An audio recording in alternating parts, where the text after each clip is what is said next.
Hi guys, been gone for a while. Hello. Yes, I have. Well, it's been busy. Busy. Trying to get a 56 done, trying to get this 57 done. That one, along with got a 66 that we did some paint work on, and this guy, he didn't do a spray out card, and well, it didn't match. Whew. God, I need a beard trim. All right, so let's get with it. So, as you can tell from my thumbnail, I'm working on this watt thing again back here. So, some of you guys have actually asked me about upgrading the fuel system. Now, I'm not saying anything bad about Fast or AirDog or any of that other aftermarket stuff. The problem that I've got is that I only have a limited supply of funds, and I only drive this truck out of state. Like, I thought I had a lot more mileage on it when I did the oil change, but I only had 6,500 miles on it since since July of last year. So I only had 6,500 miles on this truck in a year, like, or almost a year. So like, I really don't drive it. I mean, I do drive it to town because I think it's cute and sexy and big and burly. And can those even be okay, never mind. So people have asked me about my air ride. People have asked me about my fuel system. So here's what I've done. My fuel system, I thought my fuel pump was going bad earlier in days when I first bought this truck. And Cummins wanted like $312 for a fuel pump that'll only push 20 pounds max, is what it said. Now, I don't know if that's right or not, but this redneck did not think that that was going to be cool. So what I did was I did a double filter system, which I'll show you here in a minute, and then I put in a lift pump that's capable of doing 100 pounds continuously. And if anybody ever has a Super Duty, you'll know that your lift pump can do 100 pounds consistently. But I don't recommend it. I do mine at 80 pounds. I've had one in this truck for 3 years. And it was O'Reilly's knockoff brand. If you guys know, you know what I'm talking about. It let me down on the side of the road, so I replaced it. Now, I've since bought a new one, and I am fixing to put it in. So I'm actually putting a Bosch in. And if anybody knows anything, your Amazon specials, your run-of-the-mill aftermarket electric stuff will let you down. So my thing was, where can I get my parts on the side of the road if I have to Uber somewhere to repair my truck, and how can I make my truck user-friendly if I'm out of town? So I actually had an O'Reilly's windshield wiper set up on this truck. The first time I used it, we were going through a tropical depression a couple of years back, and it did all of about 100 wipes and then ground the thing in pieces. And we actually made it from Montgomery, Alabama to Vance. Montgomery, was it I don't know, somewhere. It's like 100 miles away from Vance, Alabama, towards Jackson, Mississippi. So coming back, and 35 miles an hour, man, and torrential downpour with Rain-X on the window, following the truck in front of me to try to get to the hotel. So, needless to say, I am over the electronics to anything that is questionable. Fuel pumps, windshield wipers, brake calipers, starters. Yeah, you know what I'm talking about. Alternators, yep, them too. I don't want to buy any of those aftermarket ones. Like, I only stick with name brand stuff. Motorcraft, Bosch. Been buying some stuff from Napa. Seems like it's been working out good. All the stuff that I use on my Power Stroke is all Power Master. Anything that we install here in the shop is all Power Master stuff. Or we actually go and we have a local rebuilder here that does a fantastic job. I've only had one issue out of one of his starters, out of the 15, 18 years we've ever used him. A lot of my clients want to go with PowerMaster stuff when I offer it. So enough of the rambling. So on this setup here, it's a 24 valve Cummins. It's the ISB. It is that one. It's got stock new injectors in it, and so it's got this pump. I put a fuel pressure gauge on it, and it lives in the truck. So we run 3 filters. We run the stock one on the side of the head prior to the high pressure pump. I have got the gauge pickup there, and then I run. Hang on, let me show you this one. So this is the one that I'm running here. We just changed that one last year. It's only got 6,400 miles on it. And the cool thing about since I run my pickup here, you see the pickup right there. So it will tell me in the truck if, by the gauge, if I range over 85 pounds, then I know I have a blockage in that filter. Now, if I range under 85 pounds, then I know I have a problem with my filters down below, which I'll show you here in a minute. So I actually have a return. There's 2 returns on this truck. One is the factory return. 2 is a T with a valve in it, so I can adjust to my 85 pounds of pressure at no load. At no load, 85 pounds of pressure, and as long as my filters are clean, it will live at 80, 85 pounds. Okay, now if the fuel filters start getting clogged up, she'll run down to 40 and 20. And you want to talk about a considerable loss in power. I just don't know. This truck does not black smoke. I don't want it to black smoke. I think that's idiotic. I think it's just a waste of fuel. So if you guys are a black smoking kind of guy, or rolling coal, then have at it, guys. You got more money than I do. This one here, so if the pressures are below 85, generally there's a clog in those filters. If it's over 85, then it's the downwind filter. So what I have done previously is I have put the fuel pump back on the frame rail below the ECM chiller plate. And so since I put my new filters on, it has to drag all that fuel through. Well, that's, we'll say 6 to 8 feet that it has to pull through.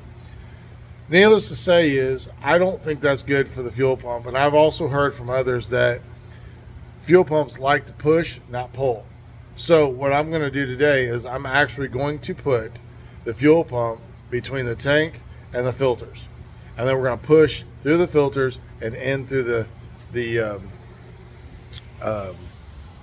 third filter. Do I have to have 3 filters? No.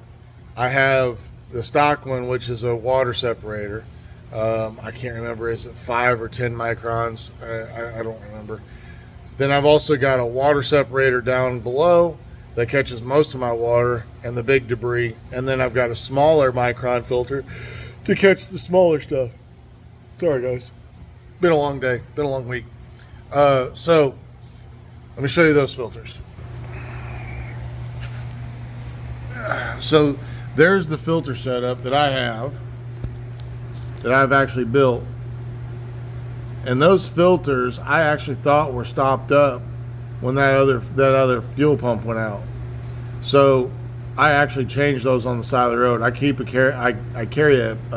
both of them in the truck with me wherever I go, because, you know, if you guys seen my New Orleans video, you guys can see the trash that I pulled out of these tanks. Now, I've since changed the tank, the bad tank, but I still feel like there's some trash.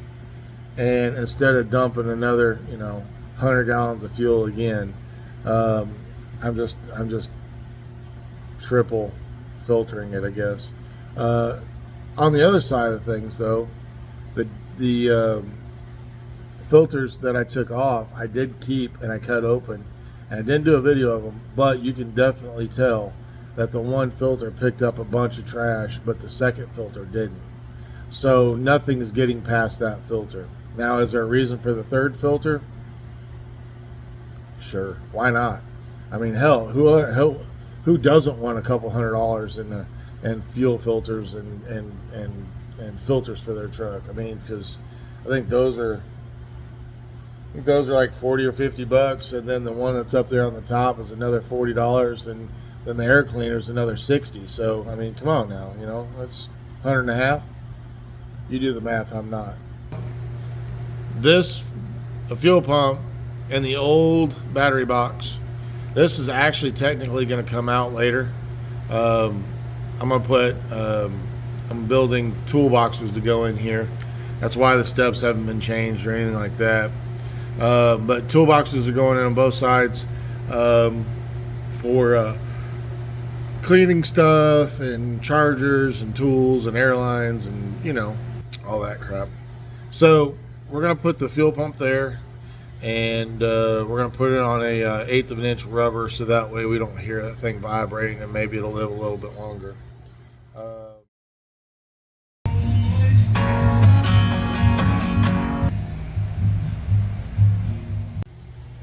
Alright, so we're going to get my fat butt under here, and I'm on a creeper, and the truck is just on air ride. Oh God, here we go. Okay, let's turn you around, and you can see it's a freaking mess. Don't judge me. You can see my bag, it's fully inflated. Okay, so here's what we got. So up here, right there, you can see it right there. So right there is a piece.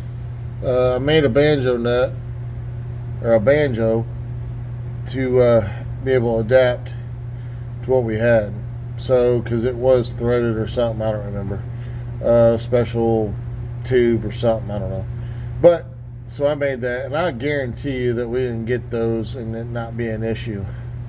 I don't have to make them, but, you know, I make shit because I can't find it in time, and I only have a limited supply of time to do it. So, here is the T, the said T I said, that I have got in the feed line. As you can see, feed line. So, at the top of this line, going back to the tank, is a return with a valve in it. And I'll show you that here in a little bit, because I'm too fat and this sucks to get under here.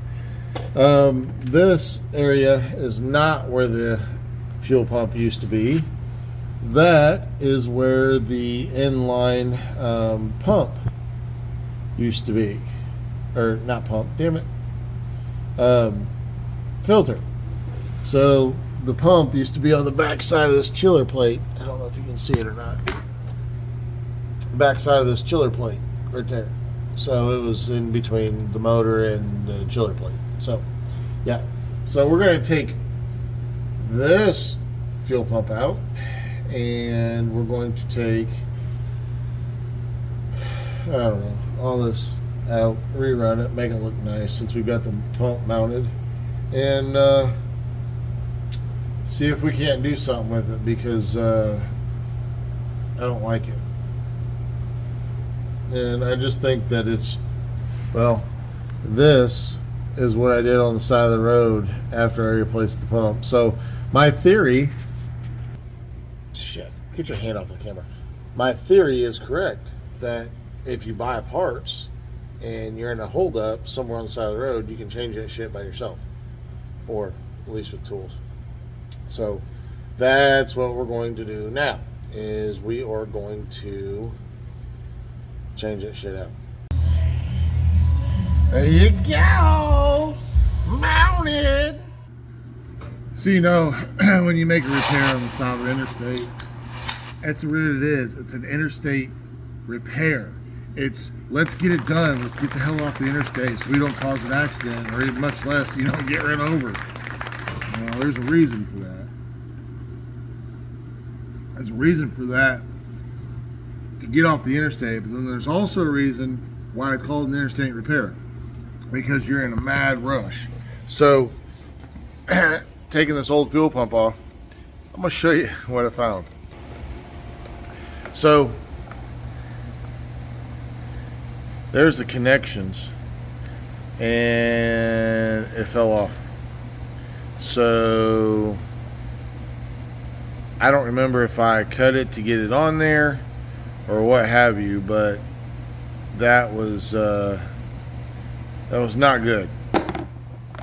I actually cut this off the old pump so that way I could plug it back into the original setup, and I just did a massive extension. And quite honest with you, probably gonna have to fix it and do it right, because it's not long enough.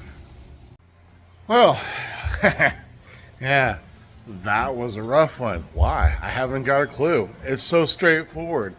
But it was like little itty bitty things. Like the fuel pump didn't come with the right nuts for the connections. And what, Mocha? So had to find those. Nope, we're not getting on there. Had to find the right fitting to go in the end of the fuel pump, because the Bosch fuel pump didn't come with it. So I don't know what the deal is. But I'll show you what. Fuel pump's all plumbed in. I've got to get another fitting here. This is 5/16 to 3/8. They actually make a 5/16 to 5/16 or 3/8 barb. So that's on order.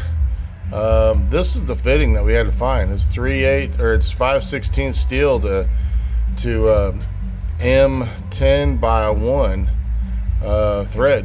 So got that looped. I don't know, kind of crazy, but it's all set back.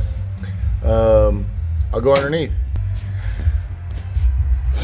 Yeah, the wiring's not all that good, but hey, it's all new treat and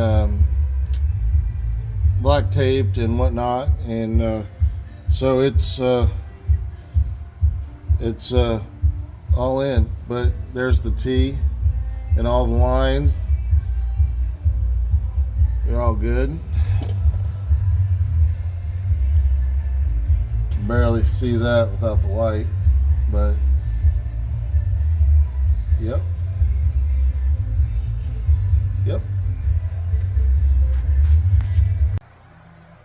So with all that shown, I just got to replace that one fitting tomorrow, and I put it back together. So plug in the plug and we'll make a run. So guys, it's it's Sunday, and finally got the watch truck done. I got it moved out, put the step back on it.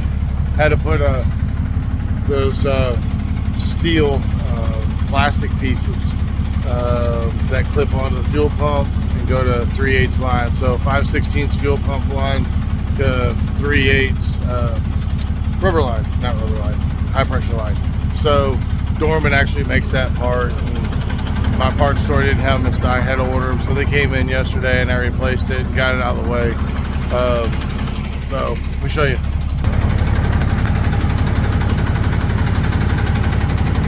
This piece right here is what I was talking about. That's 5/16. That's 5/16. That's the inlet. That's the outlet. And I'm thinking I'd go ahead and put the fuel pump, since I moved my batteries, put my fuel pump right here. Why not? Easy access, right?